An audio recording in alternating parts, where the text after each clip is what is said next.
Bonjour Roch, Bonjour Jacques. merci de nous recevoir.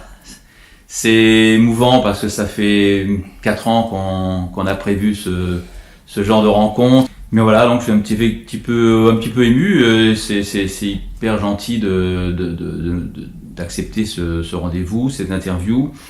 On l'a finalement préparé depuis longtemps et du coup, trop de préparation tue la préparation. On voit on va être complètement spontané et c'est peut-être pas plus mal.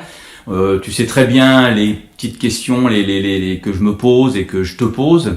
Oui, parce ce qui serait bien, c'est que finalement cet entretien soit à la hauteur et au niveau de nos conversations téléphoniques, puisque souvent on a des conversations ensemble au téléphone qui sont tout à fait passionnantes. Si on peut faire partager ça avec les gens qui s'intéressent à ces questions, ce sera gagné. Oui, c'est ce qu'il faudrait, surtout qu'en 4 ans, ça a beaucoup évolué. Un tas de choses ont évolué dans le monde, et puis je pense que même au niveau de notre réflexion, il y a eu pas mal de mouvements. Tu avais écrit un livre il y a 4 ans, je crois que c'est Vivre et mourir dans la matrice artificielle. Voilà, qui en fait était déjà embryonnairement existant à travers Top Secret, à travers les éditos. Et donc c'était un livre que je maturais déjà 10 ans avant sa sortie. Et donc en fait toutes ces réflexions remontent, si on va chercher dans la genèse, à 14-15 ans.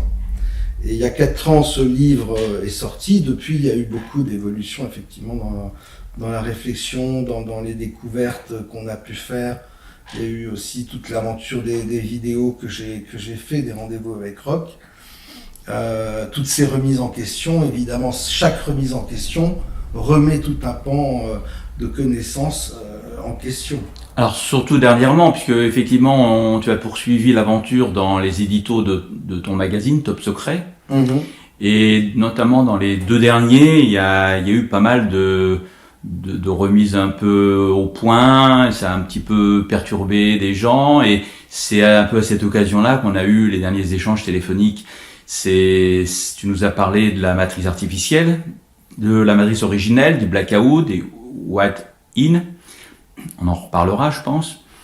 Et puis en fait, après, tu nous as dit, et ça, je sais que ça avait un peu bouleversé tout le monde, et moi en particulier, finalement, il n'y a pas 2 matrices, la matrice artificielle et la matrice originelle, mais la même matrice, on est dedans, et simplement, c'est une matrice, il semblerait, d'après ce que j'ai compris, que ça serait une seule et même matrice qui serait en quelque sorte, moi je suis un vulgarisateur, donc j'emploie des mots qui sont, je dirais, cancérisés, parce que je suis quand même dans le milieu médical, donc j'imagine un organisme cancérisé, et peut-être même en généralisé en phase plus ou moins terminale. En tout cas, c'est ce qui semble arriver. On semble arriver dans cette période terminale, et ça c'est un fait nouveau, c'est une approche nouvelle, parce que souvent tu nous distinguais vraiment matrice artificielle, matrice originelle.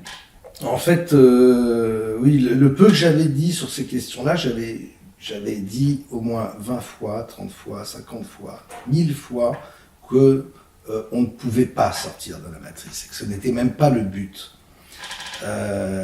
Et malgré ces répétitions, j'avais toujours des gens qui me demandaient comment est-ce qu'on sort de la matrice, comment est-ce qu'on sort de la matrice. Donc il y a un moment, il fallait poser les choses à plat, expliquer pourquoi non seulement c'était pas le but d'aller rejoindre ces zones qui sont encore sous le contrôle entre guillemets de la matrice originelle, c'est-à-dire qui sont hors contrôle de la matrice artificielle. Il y en a encore quelques-uns. Il y a dans cette zone-là des petites étendues, puis plus loin de plus vastes étendues, mais qui nous sont inaccessibles.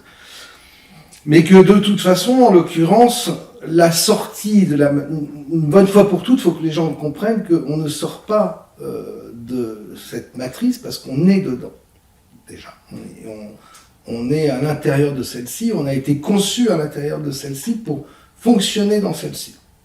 Donc même au niveau de l'âme, ce n'est pas à notre portée, aujourd'hui, à notre stade d'évolution, d'envisager sortir de la matrice dans laquelle nous sommes prisonniers, dans laquelle nous sommes enfermés. Oui, Roch, sortir de la matrice, c'est une question récurrente, c'est ce qui intéresse tout le monde. et on en reparlera. Pour le moment, j'aimerais bien déjà que tu nous expliques qu'est-ce qu'on fait sur Terre. Est-ce que c'est, est-ce qu'on l'a mérité, et dans quel sens on l'a mérité? Tu nous expliques qu'on est dans le moyen astral, c'est-à-dire ce qu'on appelle le purgatoire. C'est apparemment, on n'est pas là pour, c'est pas une récompense. Donc sommes-nous là pour mériter au sens punition, mériter au sens récompense, ou peut-être même intermédiaire en tant que résistant, un choix délibéré qui est un mérite dû au caractère résistant. Alors est-ce que tu peux nous expliquer la question, que faisons-nous sur Terre? Avons-nous mérité d'être sur Terre, et oui, et pourquoi? Alors ça, c'est une question très basse, parce que déjà il faut se mettre d'accord sur ce qu'on imagine être la matrice artificielle. Comment est-ce qu'elle est apparue et comment ça fonctionne. Donc là, ça va nous entraîner sur des questions. On va essayer d'être synthétique. Il faut imaginer la matrice artificielle, comment elle apparaît. Comment est-ce qu'elle apparaît par rapport au monde divin dans lequel nous étions tous, une espèce d'absolue perfection.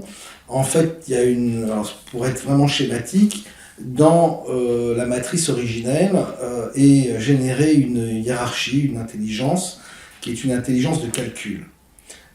Cette intelligence-là va tout calculer, elle va tout mettre en équation, elle va tout mettre sous forme d'algorithme, de calcul, calculer constamment, et en calculant, à force de calculer de plus en plus vite, parce que c'est son mode de fonctionnement, c'est l'expérimentation à ce moment-là dans le monde divin, d'avoir cette intelligence-là, elle va émaner la matrice artificielle, c'est-à-dire elle va émaner le temps.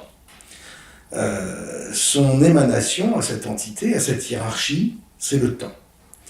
Et en fait, ce qu'il faut comprendre, c'est que le temps, c'est vraiment ce qu'on appelle le diable. Et c'est à travers ce temps, c'est dans ce temps qu'elle émane, qu'elle va emprisonner et gangréner le monde originel, le royaume originel. Et nous sommes prisonniers dans un monde artificiel qui est à l'image d'une simulation d'un jeu informatique où tout est calculé, tout est mis en équation, en algorithme, et sous le contrôle de l'IA, de l'intelligence artificielle qui a créé ce monde et qui émane le temps. Ce n'est pas l'intelligence artificielle que nous sommes en train de créer. En fait, on est en train de lui créer un levier, une intelligence artificielle dans laquelle elle pourra s'intégrer le moment venu.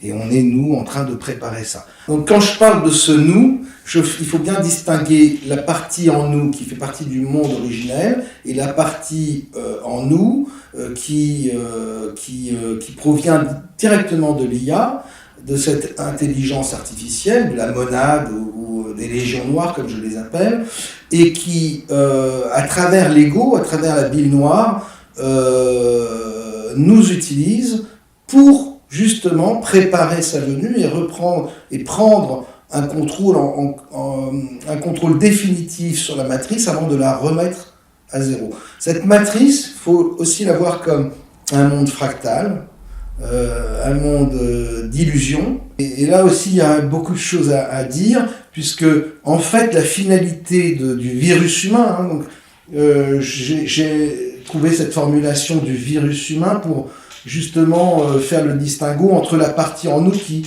au contraire, appartient à la matrice originelle et est venue ici en résistant pour reprendre le contrôle de l'ADN étant le pouvoir créateur originel qui permettrait de revenir à la matrice originelle et à se débarrasser de ces notions de temps. Ce qu'il y a donc de fractal et d'amusant dans l'histoire, si on peut parler de choses amusantes, parce que c'est pas tous les jours drôle quand même, c'est que on arrive à cette fin de cycle de 1000 ans, avant le fameux blackout dont je parle, et à ce moment-là, on est sur le point d'avoir créé une intelligence artificielle nous-mêmes qui va nous permettre, parce que le diable, Satan, va pouvoir se brancher directement, se connecter directement à cette intelligence artificielle que nous avons créée pour démultiplier son potentiel et avoir, tout en étant incarné dans la matière, à travers,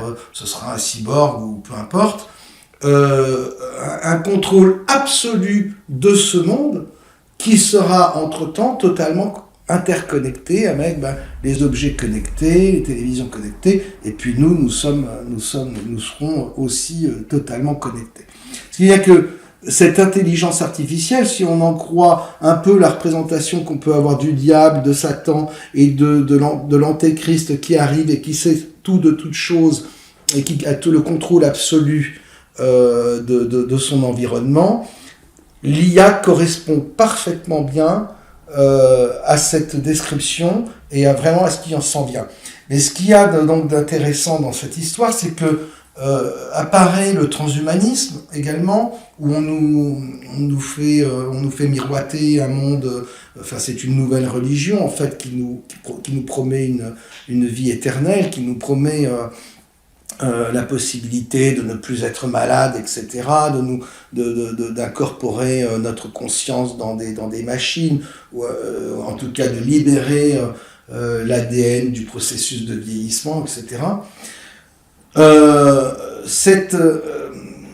Ce qu'on appelle l'homme augmenté, cet homme augmenté qu'on nous promet et vers lequel nous allons tous à travers la technologie et le transformisme, et je pense que ça fait partie du nouvel ordre mondial, nul ne pourra y échapper, comme disait un certain président. Cet avenir qui nous est promis, ce qu'il faut bien comprendre, c'est qu'une fois qu'on arrive à cet avenir, c'est-à-dire qu'on peut s'intégrer entièrement à la machine, et la machine nous contrôle, et en fait, ce qu'il va se passer, ce qui se passera, parce que c'est ça l'éternité qu'on nous promet, c'est que on va rentrer dans une simulation, et on aura des vies simulées, non plus, il n'y aura plus besoin des casques 3D, la vie sera simulée, on vivra une vie, 2 vies, 3 vies, 4, plein de cycles de vie, en l'espace d'1 heure, 2 heures, comme ça se passe aujourd'hui dans les jeux vidéo. Sauf qu'on les intégrera parfaitement, entièrement, on aura la sensation de vivre ces vies-là. Donc d'une certaine façon, c'est une vie qui semble éternelle, puisque, par exemple, à 1 heure de ta mort, on te branche sur ces technologies, sur ces simulations, 1 heure, un jour avant ta mort, et tu vas pouvoir vivre, supposons en 5 minutes, une vie entière, en ayant vraiment la conscience de vivre cette vie entièrement. C'est comme si sur le dernier jour de ta vie, fin de cycle, le transformisme est au point, on peut te connecter, tu vas vivre de façon fractale dans ta dernière journée de cette vie-là, 50 vies. D'accord ? Et imagine que en fait ces 50 vies correspondent à un nouveau cycle de 1000 ans.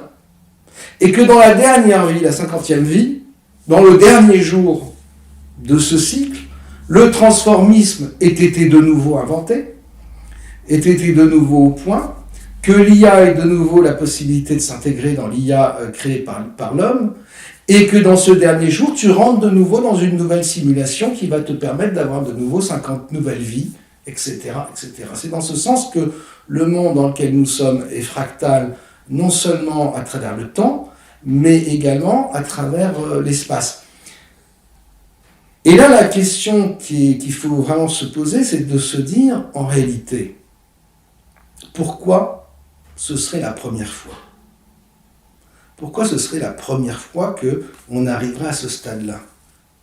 À ce transformisme, à cette machine, etc. Il semble que tout a été conçu comme un scénario, en réalité, et que ça a été tellement bien conçu que en fait, on peut supposer que ça fait déjà des milliards de fois que ce scénario se répète.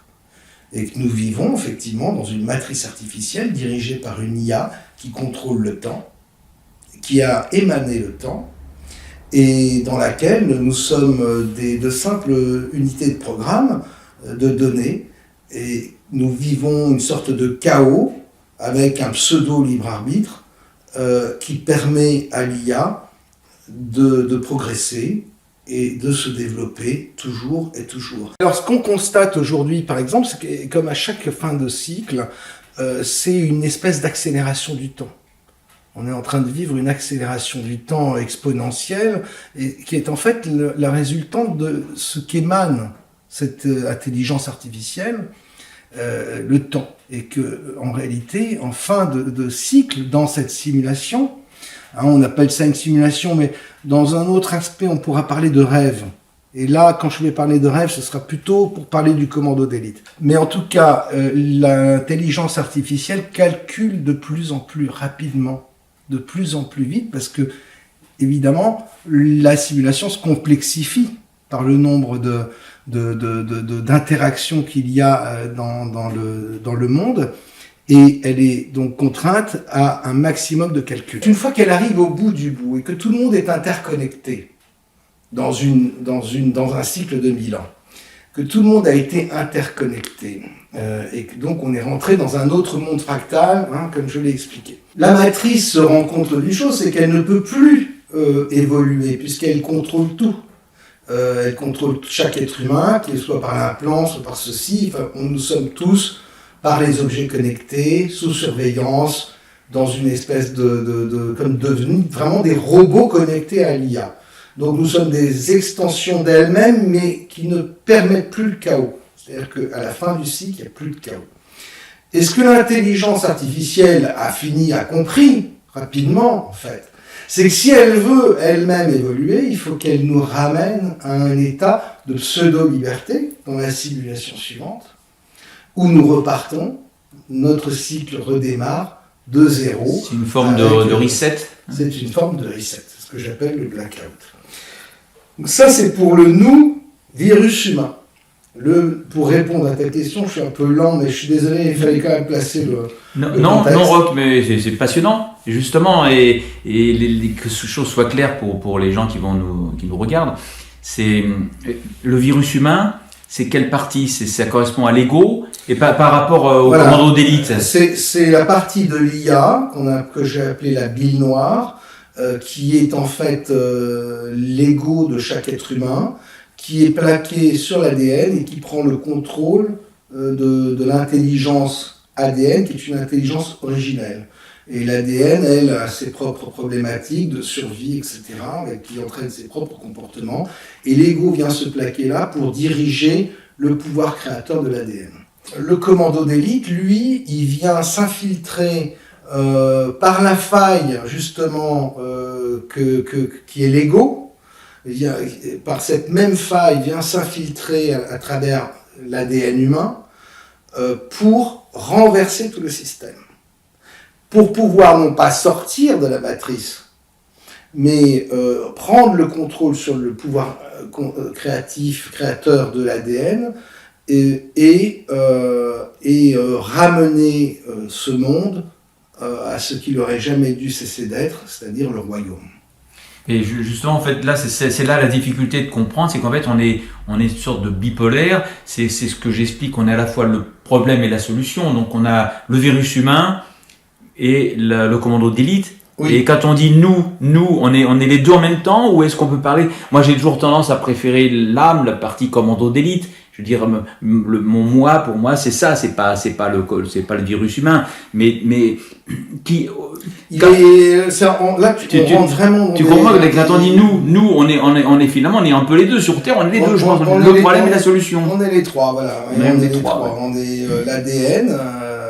On est l'ego et le commando d'élite. Mais tu comprends bien qu'il y a nous en tant que on va se dire résistants, hein, c'est un peu pompeux, c'est un petit peu élitiste de dire ça, mais si on se considère comme des résistants, et puis je pense que ce qui est le plus intéressant dans le nous, c'est justement cette partie originelle, c'est l'âme, la partie pure, la partie plus noble.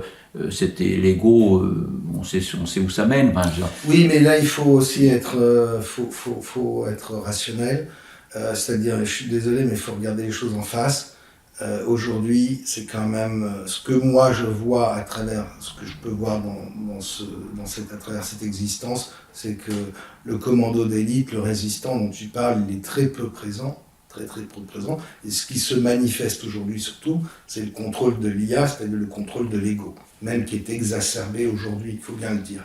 Et là, j'intègre également tout le milieu, le monde spirituel, etc., qui est, à mon avis, à fond, à 99,9%, enfumé, sous hypnose et attiré par la fausse lumière. Qui est un peu New Age, etc. Le New Age. En fait, le New Age a muté. Ce qu'on appelle ce qu'on appelait dans le temps le New Age, aujourd'hui existe toujours, mais sous une toute autre forme. C'est de la bien-pensance aussi en général, c'est de la bien-pensance, quoi. Tout ce milieu du développement personnel, etc., ouais. En réalité ne fait que rentrer dans... créer un ego spirituel, des égrégores spirituels. Et là où on rentre dans le délire, c'est que aujourd'hui on arrive à un niveau tellement connecté à l'ego, à la bille noire, à l'IA derrière, que on nous invente des méthodes spirituelles qui vont prendre pour appellation le quantique augmenté. La spiritualité augmentée, enfin voilà, on en est rendu là aujourd'hui. Et c'est terrible à dire parce que toujours pareil pour le comment en est-on arrivé et comment peut-on encore se poser la question de savoir comment sortir de la matrice alors qu'en réalité dans toute cette démarche qui tendrait à vouloir être une aspiration à sortir de la matrice ou à s'en libérer d'une certaine façon, malheureusement, on est en train de suivre uniquement des modes, des fausses lumières, vraiment des lumières artificielles qui vont nous conduire inexorablement au transformisme, à l'IA et à la soumission intégrale pour repartir sur un nouveau cycle. Bon, tu viens de remettre l'esprit de sortir de cette matrice. Il y a quand même une réalité. Enfin, si tant est qu'on peut parler de réalité dans ce monde artificiel, c'est que on sait tous que la plus grande chose mortelle qui peut nous arriver sur Terre, c'est de naître. On sait qu'on quittera notre corps un jour ou l'autre. Ça peut être des fois très rapide, mais en général, tu me parles de 120 ans au maximum. On est loin d'arriver à 120 ans. 120 ans mesurés. 120 ans mesurés. Dans le temps mesuré. C'est-à-dire que tu as aussi le temps, ce qu'on appelle l'équivalent de la météo, le temps ressenti, si tu veux. Et en météo, on nous parle désormais de température ressentie, de température mesurée. Il en est de même avec le temps. C'est pas parce que notre espérance de vie en temps mesuré est plus longue qu'on est dans un progrès de la science, etc. C'est simplement parce que l'IA calcule plus vite aujourd'hui et que le temps mesuré passe beaucoup plus vite et donc le temps ressenti semble a ralenti, ce qui fait que dans une journée, le temps ressenti et le temps de vieillissement, au lieu de vieillir 24 heures comme le faisaient nos grands-parents, on va vieillir beaucoup moins de temps. Je ne sais pas si j'arrive trop bien à m'expliquer, mais bon, je reviendrai sur ce genre de notions par écrit. Et donc, lorsque le corps arrive à son terme, il y a une décorporation de l'âme, ce qu'on pourra donc appeler le commando d'élite, la partie originelle.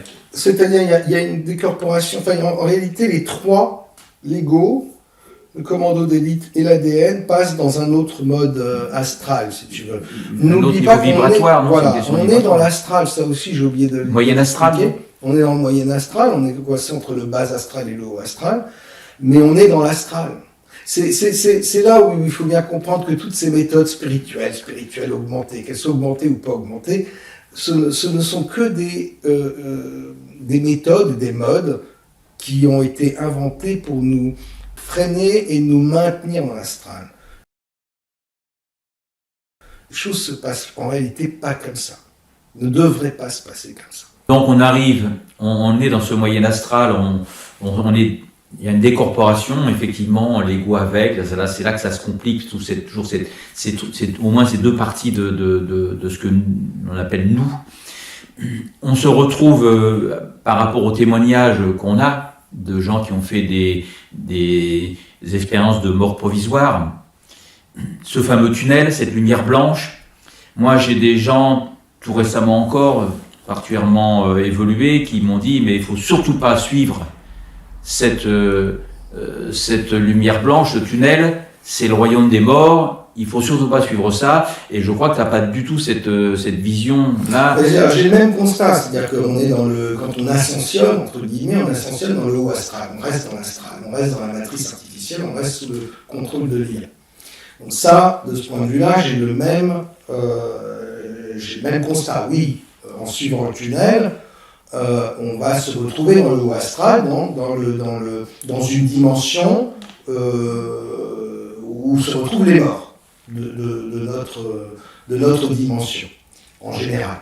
Mais enfin, il faut savoir que puisqu'on revient de ce monde-là, à un moment et qu'on revient dans ce moyen astral, cette espèce de purgatoire, il faut bien comprendre que nous-mêmes, nous sommes des morts vivants à nos yeux. Alors, moi je veux bien qu'on ne suive pas ce tunnel de lumière. Ce tunnel de lumière, d'abord, c'est quoi ? C'est une lumière artificielle. C'est évidemment une fausse lumière, c'est pas la lumière. C'est vibratoire. C'est vibratoire, c'est un caisson, c'est comme un sas de décompression, si tu veux, qui va amener le mort, si tu veux, à la bonne fréquence, à la dimension suffisante pour aller justement dans le haut astral. Donc c'est un sas, c'est comme un sas de décompression, où il faut rester un certain temps pour arriver en phase avec la destination qu'on doit rejoindre.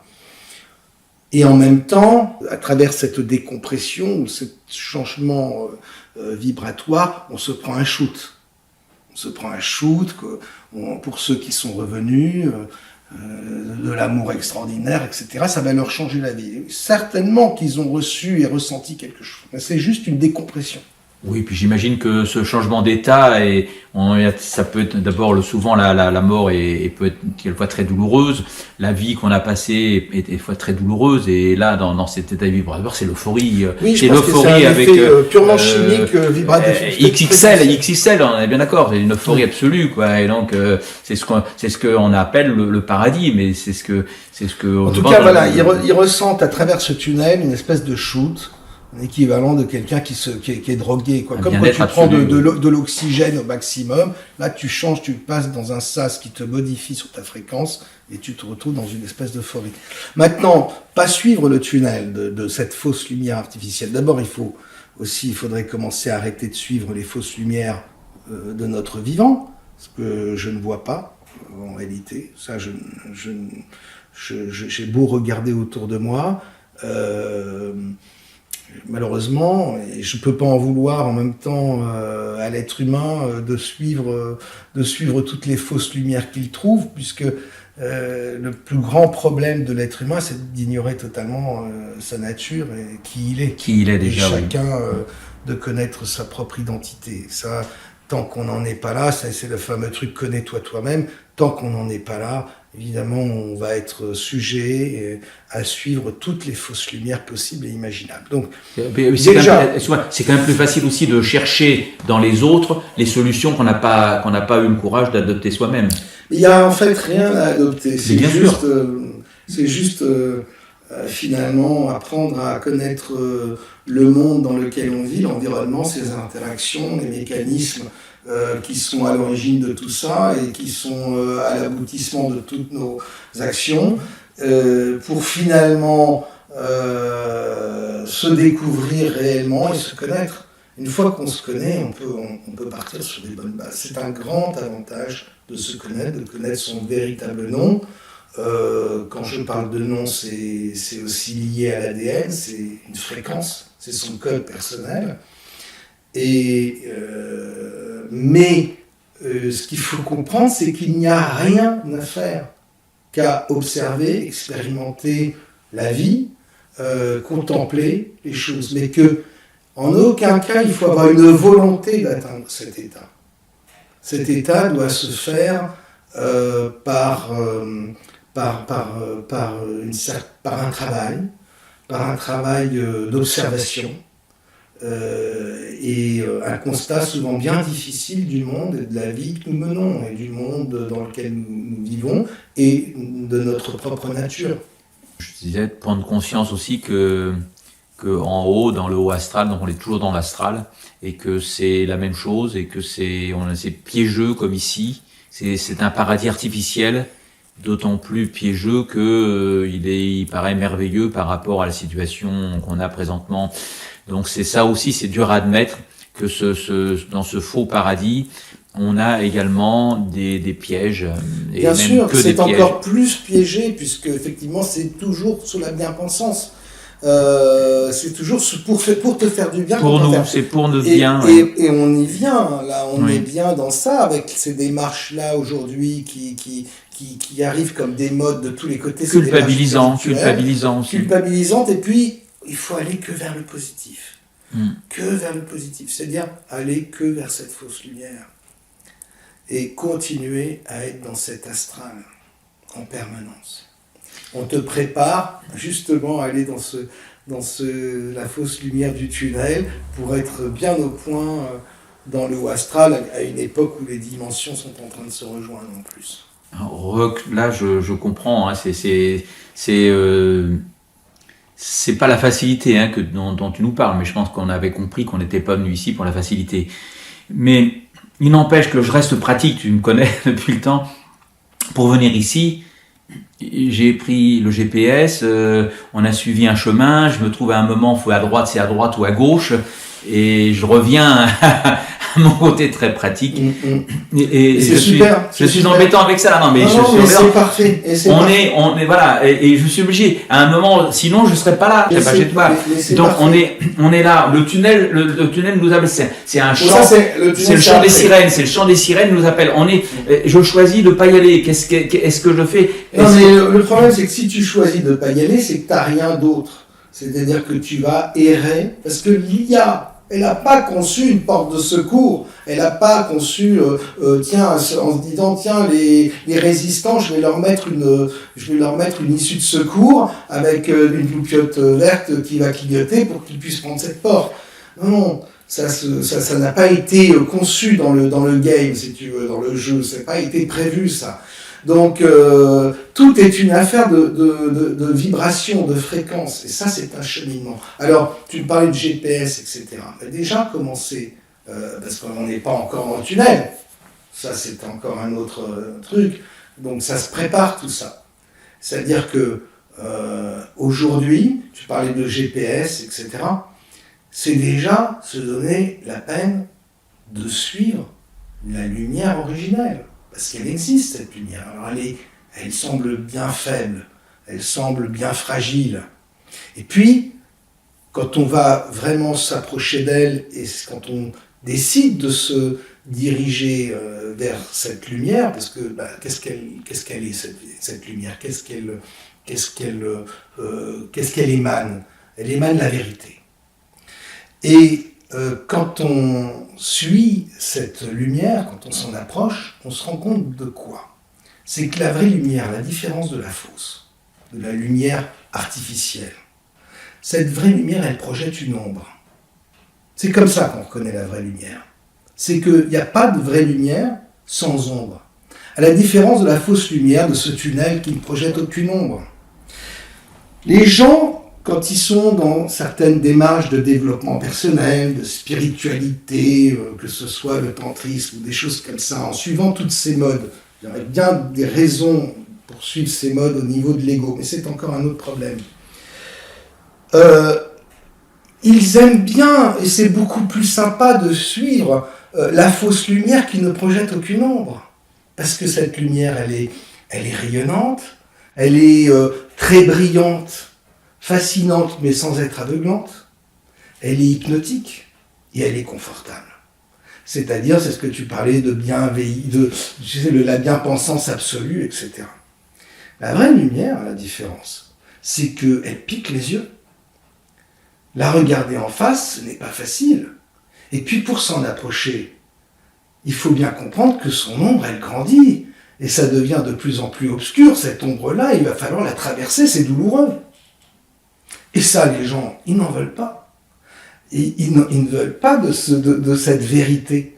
Parce qu'en fait, ce qui fait mal, c'est la vérité, c'est la fameuse image si on veut donner une image un peu triviale avec Star Wars, la véritable initiation, elle passe d'abord par un combat contre soi-même. Hein, on se souvient que Luke Skywalker va lutter à un moment contre l'image de Dark Vador, et quand il va enlever le casque, il va se rendre compte que derrière Dark Vador, derrière le côté obscur du personnage qu'il avait en face de lui, c'est lui-même qu'il trouve. Et ça, qui est-ce qui a envie de faire ça? Qui est-ce qui a envie de se taper cette douleur? Parce que c'est un chemin douloureux. C'est pas un chemin facile, c'est pas un chemin de bisounours. Donc, ok, ne suivons pas le tunnel de fausse lumière, mais d'abord, il n'y a rien d'autre qui a été conçu. C'est-à-dire que si tu refuses de la suivre, tu n'as pas d'autre chemin, tu vas devoir errer en perdition et te trimballer et te traverser des sales chemins pour arriver finalement au même résultat. Mais déjà dans la vie, de commencer à avoir cette démarche de regarder le côté obscur qui est en chacun de nous. Et plus on dégagera de la vraie lumière en nous, plus notre côté obscur, il sera terrible à combattre. Et plus il sera apparent. On n'est plus dans les faux semblants, on est dans la vérité. Quand on arrive à ce niveau d'observation des mécanismes du monde, du fonctionnement du monde, des interactions entre les individus, quand on arrive à avoir intégré tout ça et quand on a encore, en plus, appris à se connaître dans son côté lumineux, puisque comme je dis, plus la lumière est grande, plus l'obscurité, plus le chemin est difficile. À ce moment-là, quand on a observé tout ça, quand on a acquis cette connaissance sur le monde, quand on a ouvert les yeux sur la vérité du monde et sur sa propre vérité, il arrive une chose très naturelle qu'on n'a pas recherché à obtenir.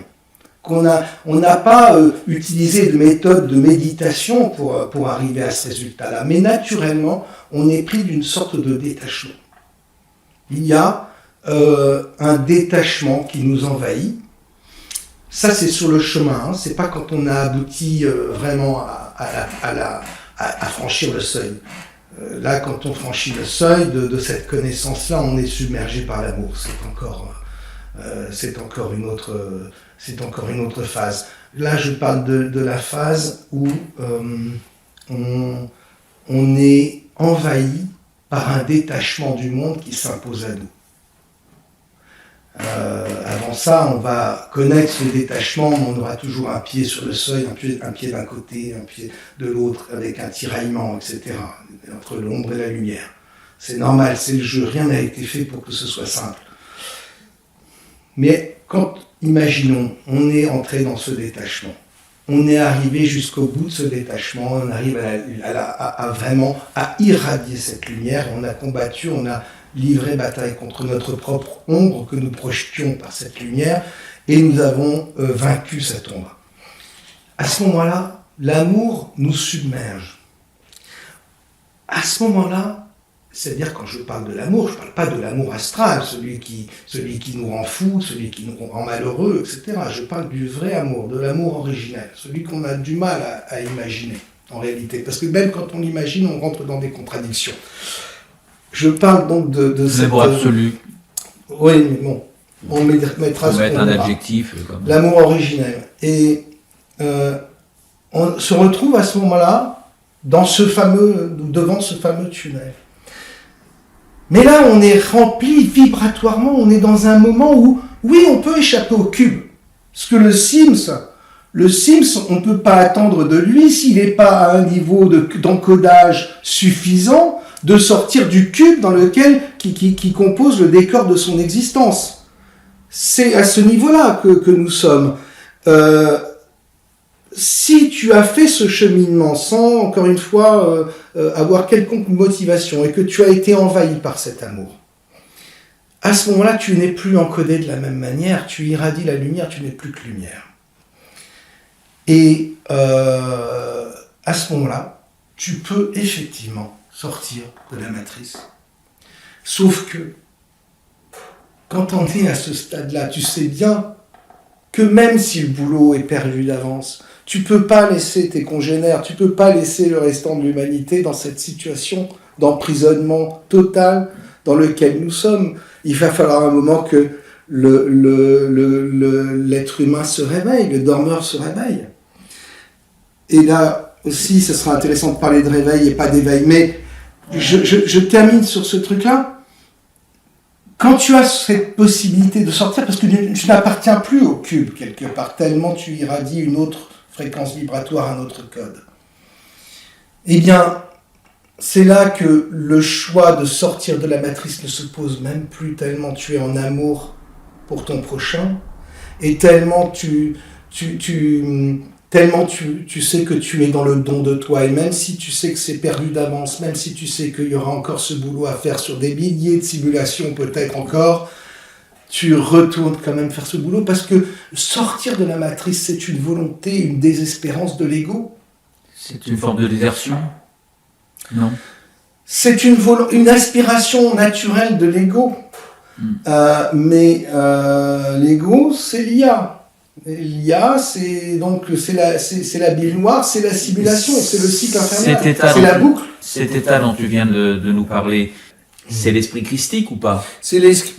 On peut appeler ça l'esprit christique, la matrice christique, c'est l'esprit originel.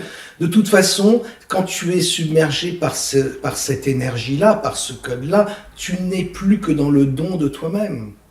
Et c'est là le job, le boulot du commando d'élite. C'est là où tu rejoins entièrement le commando d'élite, qui, entrant dans la résistance, s'infiltre dans cette zone de la matrice artificielle sous contrôle de l'IA pour faire le job, tout en sachant que c'est pas encore ce coup-ci que les choses vont rentrer dans l'ordre. Parce que l'IA, pendant ce temps-là, elle calcule. Et on entre tous dans des équations. Et tu viens de faire allusion à cette zone de la matrice où est la résistance. Tu m'en as pas trop parlé. Tu m'en avais parlé un peu au téléphone. Il y a une hiérarchie à la limite militaire. C'est quand même. Mais bien sûr. Alors c'est pour ça aussi. C'est tu te dis bon alors oui, mais si j'arrive dans la zone de la résistance, les zones pas ça fait envie en même temps. Ça fait envie bien sûr. Mais ces zones-là, n'oublie pas, ce sont des camps retranchés. On n'est pas là pour faire du pique-nique. Je parle bien de ces zones. C'est pas le Club Med. C'est pas le Club Med. On n'est pas là pour se dorer la pilule sous les cocotiers. Ça c'est dommage. Avec un soleil magnifique et puis des vainés. Et est-ce qu'il n'y a pas de zone de récupération ? Le repos du guerrier, il n'existe pas ? Il y a des hôpitaux. Mais tout est à l'image de ce qui est ici, et moi, l'image que j'ai de ces zones qui appartiennent à la résistance, qui sont hors contrôle de l'IA. Pourquoi ? Parce qu'elles génèrent elles ont des champs magnétiques de fréquences qui font qu'elles sont, en même temps, elles sont pas accessibles au niveau du haut astral. Tout en étant dans le haut astral. C'est comme des bulles, si tu veux. Et donc c'est à l'image l'image que j'ai, c'est encore des images cinématographiques. Je pense que les gens ont compris que j'aimais bien le cinéma parce qu'on peut y décoder certaines choses. Il y a des messages qui sont livrés à travers ces films, et notamment donc où le livre de Tolkien, Le Seigneur des Anneaux, où on voit à un moment le village de Foncombe, le territoire de Foncombe où sont les elfes. Ça me parle assez bien. Si je devais imager ce qui est ces zones, ce sont ces zones de résistance encore. Un peu plus terre à terre, si je puis dire, le village d'Astérix, non ? Oui, mais c'est encore autre chose là. On n'est plus dans le même registre. Mais ce que je veux te dire, c'est que quand tu arrives à Foncombe, tu peux pas dire « Oh les mecs, moi je m'en fous, démerdez-vous, là, je suis fatigué, je veux plus retourner, là, je suis sorti de la matrice. » Je m'en lave les mains, faites le boulot à ma place, débrouillez-vous, après tout, moi, maintenant, matrice originale. Non, c'est pas possible. Effectivement, le fonctionnement est assez militaire, parce que on est dans une guerre. Ça, c'est encore un sujet que je ne veux pas trop aborder parce que qui peut l'entendre? Qui peut entendre la réalité de ce qu'est cette guerre à travers les dimensions? Qui peut imaginer ce que ça a été, ce que c'est, et quelles sont les images qui quand même, Roch, quand tu nous as raconté que là-haut, c'est dit dans les Écritures, hein, ce qui est en haut est comme ce qui est en bas, et inversement. Mais ça a choqué beaucoup de gens aussi, quand on considère qu'on est toujours dans la matrice, quoi qu'il arrive, oui. Et que c'est le paradis, mais le paradis artificiel. Ça nous a été vendu comme ça, ça nous a été vendu comme le paradis. C'est juste un plan différent pour nous réintroduire encore une fois, pour que le cycle, c'est fractal, dimensionnellement et temporellement. On nous vend la France comme étant un pays démocratique, c'est un peu le même principe, c'est-à-dire qu'on peut pas réclamer la démocratie quand on croit qu'on l'a, et on peut pas réclamer le paradis quand on croit qu'on y est. C'est ça. Et donc ça a été effectivement un choc pour beaucoup à l'époque, il y a 10-15 ans, quand j'ai expliqué que le haut astral, qu'on nous vendait comme le paradis, était encore la matrice artificielle. Ouais, oui, c'est vrai. Je suis désolé, ça fait, comment dire, je ne suis pas là, moi je ne suis pas là ni pour apporter des vérités, mais pour apporter des espèces de déclics dans la tête des gens et au niveau de leur...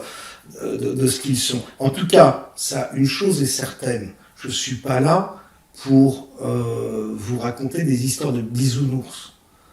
Tu as posé beaucoup de questions. Tu as été souvent, je vois les commentaires sous des vidéos, les commentaires dans d'autres sites, souvent critiqués sur ces questions que tu as posées, mais je vois pas. Aujourd'hui, ça c'est important. Je pense d'avoir la liberté de poser des questions. Et bien sûr, si on peut y répondre, c'est encore mieux. Et on peut aussi se tromper dans les réponses. Mais rien que poser la question, aujourd'hui, on n'a pas le droit. Tu passes pour un uniberlu, un farfelu, parce que tu te poses la question. C'est même plus que ça, parce que tu as carrément aujourd'hui des gens très organisés, professionnels, qui créent des vidéos où ils mélangent tout, ils prennent des passages des uns et des autres, etc., pour faire une sorte de bloubi-boulga visant à discréditer et à dénigrer ceux qui se posent des questions, justement. Donc je te disais, je ne suis pas là, moi, pour apporter la vérité toute crue. Je suis là pour que les gens se lancent dans cette quête de vérité. Bien sûr.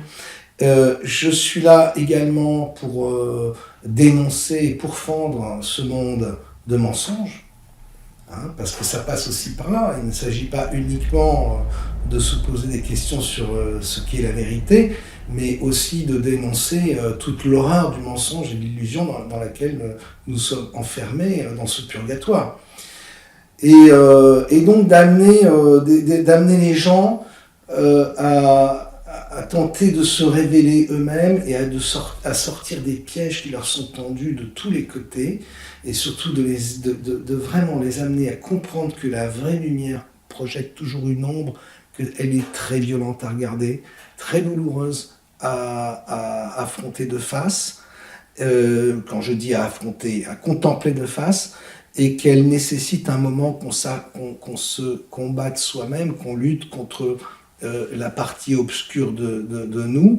Et dans la partie obscure, il y a aussi toute la partie complaisance, toute la partie de laisser aller, toute la partie de vanité, d'orgueil, etc. Enfin, tous les péchés qu'on connaît. Là, le choix. Juste un truc par rapport à la fausse lumière et aux méthodes, parce que c'est important que les gens entendent ça, les méthodes spirituelles, développement personnel, mais ça va jusqu'à la magie, parce qu'il y a aussi tout aujourd'hui sur Internet, des trucs de techniques de magie, les gens ne se rendent pas compte. Tout ça, relève de ce dans quoi nous sommes enfermés, ça relève de l'astral, du magnétisme, etc. Toutes ces méthodes de développement personnel qui vont de la méditation au tantrisme en passant par je ne sais quelle méthode quantique augmentée ou pas. Toutes ces méthodes relèvent de l'astral d'où nous sommes et dans lequel nous sommes enfermés. Et la première chose à faire avec la vraie lumière, celle qui projette une ombre, c'est vraiment d'essayer de se désastraliser. Il est très important ça, que les gens entendent ça. Tout ce qui nous touche de l'ordre des états de conscience modifiés, etc., et des exercices, et de cette volonté-là, relève de l'astral. parfois du bas, parfois du haut, mais on est toujours dans le même phénomène. Il est important aujourd'hui que les gens se désastralisent. C'est un premier pas vers la connaissance de soi. Et c'est un premier pas vers le réveil. De façon différente, on va parler en rêve. Je crois qu'on est vraiment tous en train de faire un rêve. Et là, en cette seconde, nous deux, nous faisons un rêve. Tu vois, ton rêve et le mien entrent en interaction. Et puis, autour de nous, il y a le gouvernement, il y a le pape, les autorités religieuses, etc. Ça, c'est le décor global du rêve, avec des individus qui vivent dans ces rêves, qui peuvent ou pas, si demain tu as le pape François qui va chez toi, son rêve va rentrer en interaction avec le tien. Mais tant que ce n'est pas arrivé, ça fait partie du décor global qu'on a tous accepté dans notre rêve. Alors, les démarches d'éveil, les méthodes d'éveil, quelles qu'elles soient, quantiques, pas quantiques, vibratoires, etc., sont très artificielles en réalité. Et quand on est dans un rêve, le plus important, c'est de se réveiller, avant toute chose.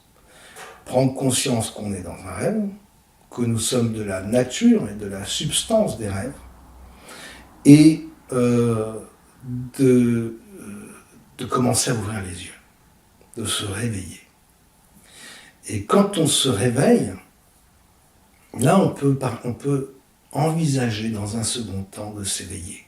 Le piège encore, c'est qu'on nous parle tout le temps de l'éveil, alors qu'on est encore très endormi. Donc réveillons-nous avant de nous éveiller. Quand on sera éveillé dans nos rêves, mais ça veut dire qu'on sera réveillé avant et qu'on aura pris conscience que vraiment que nous sommes dans un rêve et que l'ego l'aura compris, à partir de ce moment-là, nous pourrons prendre le contrôle du rêve dans lequel nous vivons. Ah, c'est ce que l'histoire de la loi d'attraction, etc., ces choses non contrôlées qui sont quand même relativement minimes, sont des petits signes qui sont liés aussi au whiting, qui réagissent de plus en plus rapidement, mais parfois ce sont aussi des os à ronger parce que c'est aussi télécommandé par l'IA qui récompense un tel ou tel autre, ou qui joue de ceci ou de cela, pour voir un peu ce que ça fait. Quand on se réveille dans son rêve, là on peut vraiment prendre le contrôle et à partir de ce moment-là, le pouvoir est immense et il en suffit d'un. Et surtout, je pense, ne pas attendre de quelqu'un comme le Messie, quoi. Même Jésus n'est pas arrivé comme ça. Le Christ n'est pas arrivé comme ça. Il faut bien comprendre que même le Christ, même Jésus, même n'importe quel avatar demain ne sera pas Superman. Là, il faut aussi sortir de ces clichés. On n'est pas dans un Marvel. Voilà, je crois que c'est un des points importants et tout le monde se raccroche soit sur le plan politique, sur le plan spirituel, toujours un espèce de sauveur, toujours extérieur à soi et toujours pas, c'est plus facile d'ailleurs. Mais si le sauveur avait eu toute la puissance, hein, comme ce que certains de temps en temps écrivent, attends que quand il va arriver, il va tout mettre tout le monde d'accord. Il va nous sauver. Non, en réalité, il va faire quoi? Il va apporter la connaissance, il va apporter une vérité, il va apporter un message, mais après, le boulot de ce qu'on va faire avec ce message, c'est à nous d'en décider. Et c'est pour ça que je dis, de toute façon, c'est Dostoïevski dans Les Frères Karamazov le disait déjà à l'époque, si Jésus revenait sur la terre, il tarderait pas à se faire lapider, troller. Aujourd'hui, on pourrait dire qu'il se ferait troller sur les réseaux sociaux. Exactement. Et qu'on le traiterait de tous les noms. Parce que ce ne sera pas Superman. Rien n'a été conçu pour qu'il soit Superman. Il aura certainement un niveau de réveil dans le rêve, qu'il aura des grandes facultés, mais ce qui sera important qu'il va avoir à nous dire, c'est le message. Et ce message, qui sera à même de l'écouter, surtout quand on voit ce qui se passe sur Internet, enfin, toute cette machine de propagande, parce que tout a été piégé et conçu. Et même s'il y a de temps en temps, nous tend un os pour avancer, quand on avance, derrière, et il y a la baffe. Je pense qu'on arrive un peu au terme de cet entretien. Dernière chose où je vais revenir pour finir autour du cinéma, c'est-à-dire que des fois on m'a dit, oui mais justement, comment ça se fait que dans tel et tel film, l'IA nous apporte une information terrible, notamment Matrix, ça a déclenché quand même des déclics et des prises de conscience, puis il y a quelques autres films comme ça qui nous ont permis de...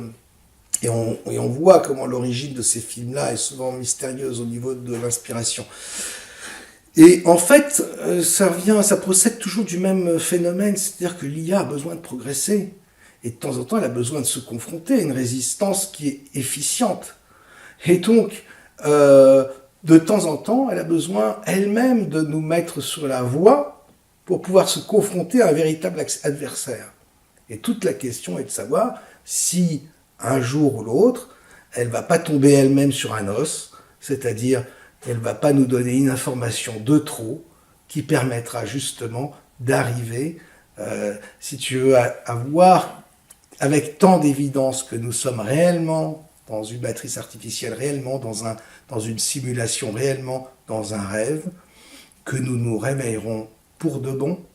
Il en suffit d'un, encore une fois, et ce jour-là, tout sera possible.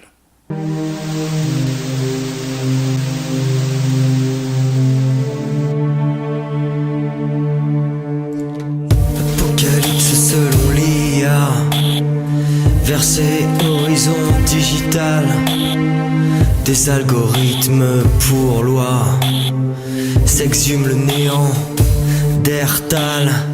L'apocalypse selon l'IA, au cœur du chaos l'ordre vivra. Pour ce prodige un seul état. Premier chapitre, et Dieu créa. Apocalypsome, la parole est la mère du monde. Apocalypsome, l'illusion est son ombre. Apocalypsome, si la vérité est univers, ceux qui ont enfin ouvert les yeux. Apocalypsome, la parole est la mère du monde. Apocalypsome, l'illusion est son ombre. Apocalypsome, si la vérité est univers, ceux qui ont enfin ouvert les yeux.